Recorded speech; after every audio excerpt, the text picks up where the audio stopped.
Baseball on Netflix was a complete disaster. The entire game looked smoky from the main camera angle. That's the best word I could think of to describe it. Maybe it's messed up color grading or camera presets or something, but it seemed like the Netflix crew was not ready for whatever lighting or colors were going on in San Francisco. Check out the Netflix broadcast side by side with a random game from last year. I don't know how a billion-dollar company lets this happen, but moving on. Let's talk about the first run of the MLB season because it was super confusing. Caballero's up. He's got a couple runners on. Lines a hit to left field. Nice.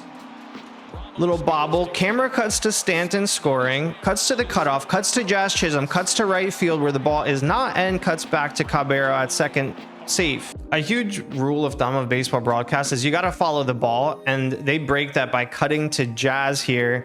And then they also don't know where the ball is. So a huge change in baseball is that we have the automated balls and strikes challenge system now. And everyone was curious to see what would the first challenge be like. We didn't even know what was happening because when Jose Caballero calls for this challenge, they're too busy talking to the Giants manager in the dugout for anyone to even notice it was happening. One of their hitters is capable of doing damage, and he's got good stuff. So it's battle, a battle that you're going to see each at bat.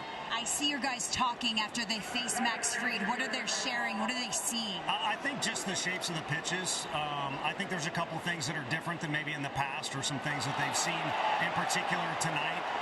So they're just trying to communicate and stay ahead of the game. Appreciate it, Tony. Thank you so much. Maddie. The announcers didn't even point it out till it was long gone. And we didn't even get to see the little virtual strike zone thing that tells you if it's a ball or strike. I mean, we've seen ABS in spring training and minor leagues, but this was the first real game where we get to see it, and we didn't even get to see it. In the second inning, they're interviewing Jazz Chisholm on the mic'd up thing. And I know a lot of people hate on the mic'd up live moments in games anyway, but the worst thing about this is that they don't have the score bug on the screen for minutes on end. You don't know how many balls, strikes, score, outs, anything are going on. You just have to listen to Jazz talk. Why not shoot for the stars and land on the moon? You know what I mean?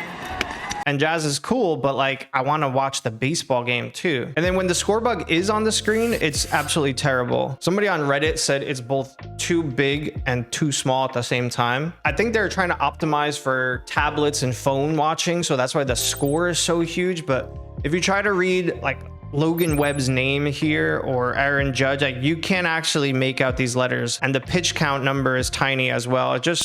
It's not good. There were also a couple times where you couldn't see the pitch coming in or the batter's swing until it was too late because they were late coming back from replay. Like here, they're showing Ryan McMahon's 2 RBI single, and then after this huge Netflix logo flies by, you see that Austin Wells got a single. Let's watch that again in slow motion. The pitch has already been thrown. It's hit too, but you're looking at this huge N on the screen, and then you could finally locate what's actually happening. This happened in the next inning too. They're coming back from commercial here, and you see more ads on the screen. Adobe, Intuit TurboTax is coming. Logan Webb's about to pitch the ball, by the way. He's winding up. He just threw the ball, and you see the Bellinger single basically after he hit it. You don't hear the crack of the bat or anything because they're still doing the ad read. And by Intuit TurboTax. Now this is taxes. It's only till we get one more giant N logo that we get to watch Bellinger actually hit the ball cleanly. The entire night also felt like one big Netflix infomercial because you had Bert Kreischer starting it off, who has way too many Netflix specials and shows.